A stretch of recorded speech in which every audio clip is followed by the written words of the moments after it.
Bismillahirrahmanirrahim. Iyyaka na'budu wa iyyaka nasta'in. Your Excellency,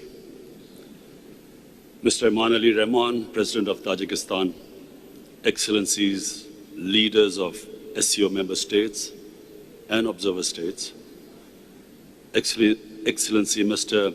Vladimir Norov, SCO Secretary General, Excellency Mr. Juma Khan, Director, Executive Committee of SCO Regional Anti-Terrorist Structure, distinguished delegates, it is a pleasure to be in the beautiful city of Dushanbe for this landmark SCO summit. This moment is doubly auspicious as it coincides with the 30th anniversary of Tajikistan's independence. We extend heartiest congratulations to the brotherly people of Tajikistan.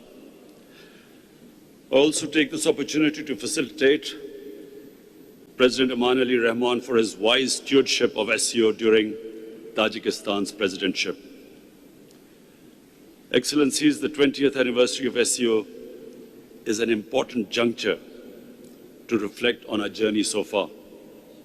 From the watershed moments in 2001, SCO has come a long way.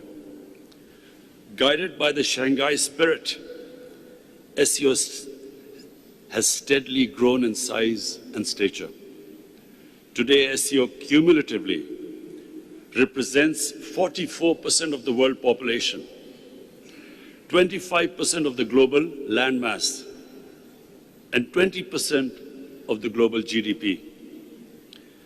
Impressive progress has been made in strengthening SCO normative and institutional basis and in developing practical cooperation on SCO's twin planks of security and socio-economic development. While SCO has done well to respond to old and new challenges, the increasingly complex global environment and geopolitical tensions would test our resolve in the times ahead. For our part, we must resist any drift towards bloc politics and stress that peaceful coexistence and cooperation, not confrontation, should be the main drivers of global politics. Excellencies, the COVID-19 pandemic afflicted the world in unprecedented ways. In sheer human suffering, the cost just cannot be calculated. A staggering 4.6 million people have lost their lives. 223 million people have been infected. While the public health systems were overwhelmed, economies worldwide faced downturn and recession. And most of all, the poor were hit the hardest everywhere, whether living in the impoverished south or the affluent north. For the first time in 20 years, the world saw a rise in absolute poverty. We in Pakistan adopted a collaborated strategy of smart lockdowns with simultaneous focus on saving lives, securing livelihoods, and stimulating the economy. A very difficult road to navigate.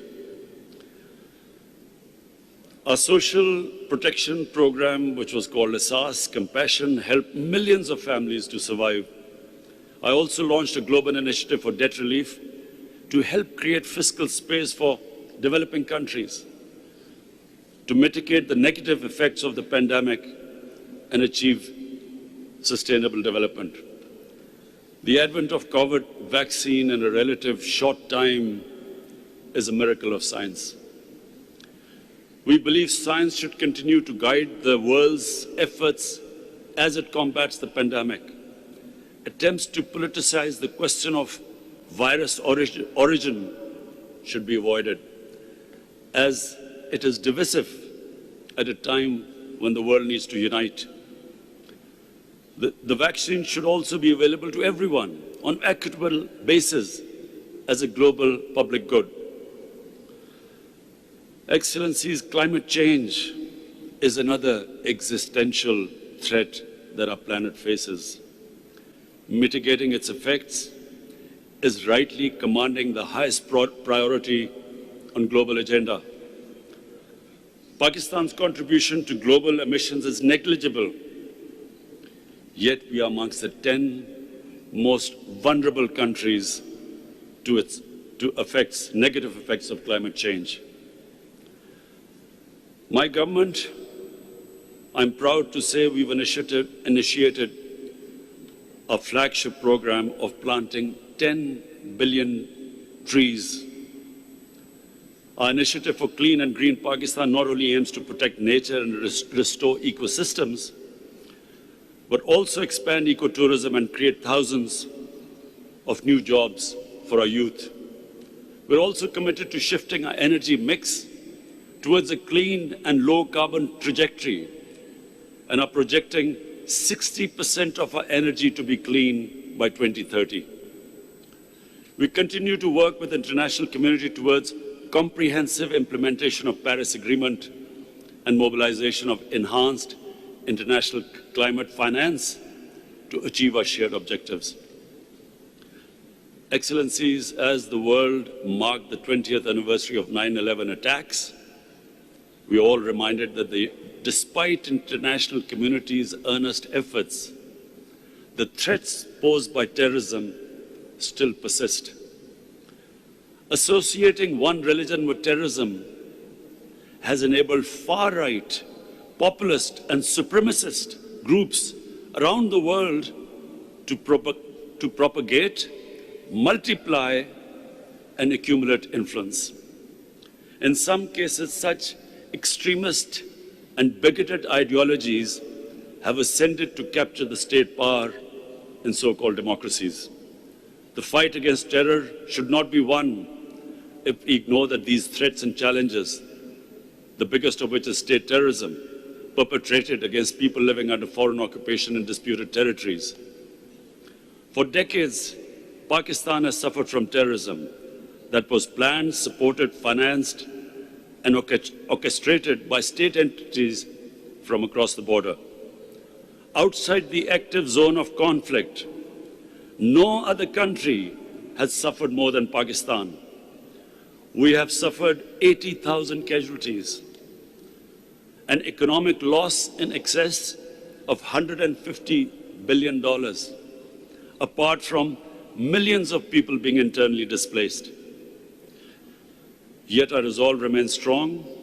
We will continue to be a reliable and a willing partner of the international community in the fight against terrorism and extremism. Excellencies, threats to international and regional peace and security is a vital interest of SCO.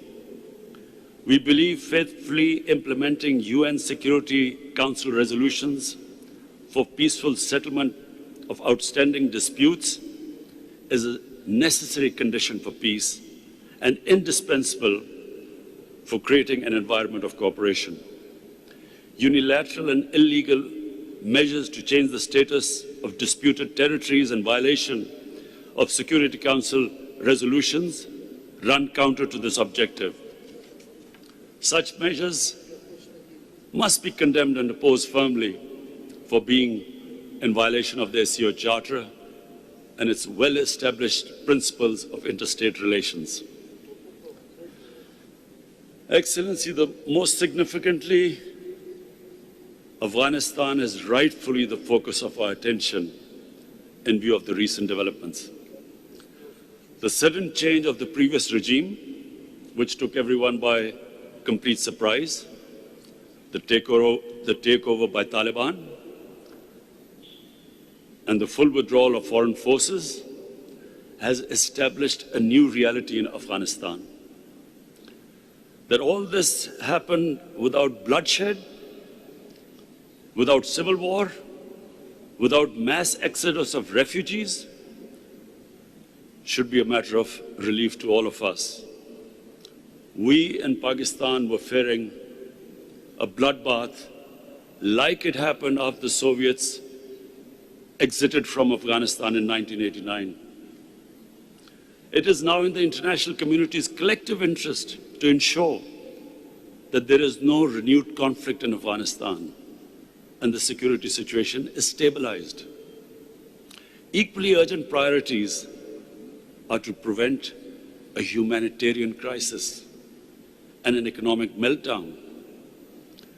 We must remember that the previous Afghanistan government survived on 75% of foreign aid. With the removal of foreign aid, there is a danger of economic collapse. And this is the time to stand with the people of Afghanistan. We commend the UN Secretary General and UN agencies for leading from the front in mobilizing international support for the immediately needed humanitarian assistance. Apart from helping in the international evacuation efforts, Pakistan has extended all possible support and provision and facilitation of humanitarian relief.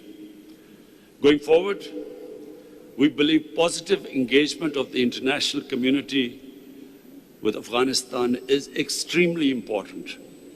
This is a rare opportunity to finally end 40 years of war in Afghanistan. This moment should not be squandered. It would be unwise at this critical juncture to spread negativity or indulge in mischievous propaganda, as some spoilers sought to do. This will only serve to undermine the prospects of peace to the detriment of the Afghan people. For their part, the Taliban must fulfill the pledges they have made, and most of all, for an inclusive political structure where all ethnic groups, all sects of Afghanistan are represented. And this is vital for peace and stability. Apart from that, the human rights of all Afghans should be protected, and they should ensure that Afghanistan is never again a safe haven for terrorists.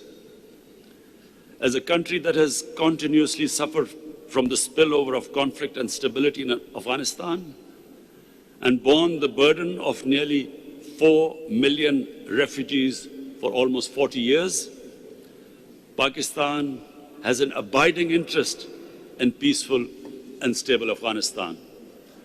We will continue to support a stable and prosperous Afghanistan, and we must all realize that the history of Afghanistan suggests that the people of Afghanistan fiercely protect their sovereignty.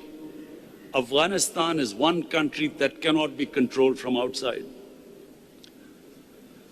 Excellencies, sustainable peace and stability in Afghanistan will also help us realize our vision of an interconnected, prosperous, and economically vibrant region. In Pakistan, we have shifted our focus from geopolitics to geoeconomics. Our new economic security paradigm has 3 central pillars: peace, development partnerships, and connectivity. Pakistan's geostrategic location as a natural bridge connecting Central Asia with South Asia finds its manifestation through the platform of SCO. Pakistan offers the shortest route to the sea for many of our partners in Central Asia. I commend the initiative by the President of Uzbekistan to host the International Conference on Central Asia, South Asia connectivity in Tashkent last July. There is no doubt that the web of rail, road, and sea and air links across the SCO region will usher in a new era of enhanced trade, energy flows, and people-to-people exchanges. This hard and soft connectivity will contribute significantly to progress and peace in the region and beyond. These trans-regional linkages will be reinforced by the China-Pakistan Economic Corridor, the flagship project of BRI, which is making steady progress. Excellencies, as we commemorate the milestone 20th SCO Summit, I propose 5-point way forward. 1, we must reaffirm our complete support for effective multilateralism and the principles of the UN Charter, including equality and sovereignty of states, respect for territorial integrity, non-aggression, non-use or threat of force, and people's right for self-determination. 2, we must strengthen our collective endeavors to mitigate the adverse economic impact of COVID-19 pandemic, including through the SCO joint advisory measures. 3, we must chart out a coordinated SCO approach towards stabilizing the situation in Afghanistan, including through enhanced engagement to address our common concerns and safeguard our shared interests, steps to provide humanitarian support and ensure economic stability, and measures to enable Afghanistan to become a reliable partner in peace and prosperity. 4, we must advance the agenda of regional connectivity. In this regard, taking the process forward, Pakistan would like to host a conference on the theme transport connectivity for regional prosperity. And 5, we must, recognizing the immense potential of our youth, explore all possible avenues for their increased interface and empowerment. Pakistan would like to host a conference on youth empowerment through digital economy. Excellencies, before concluding, I take the opportunity to congratulate my brother President Raisi, as Iran embarks upon the process of admission to the SCO. I also congratulate brothers from Saudi Arabia, Egypt, and Qatar on joining as new dialogue partners. I also thank Secretary General Norov on successful completion of his term and welcome Ambassador Meng as the new Secretary General. Finally, I congratulate my brother President Shafkat on Uzbekistan's chair of the SCO for 21-22 and assure him of Pakistan's full support. Thank you.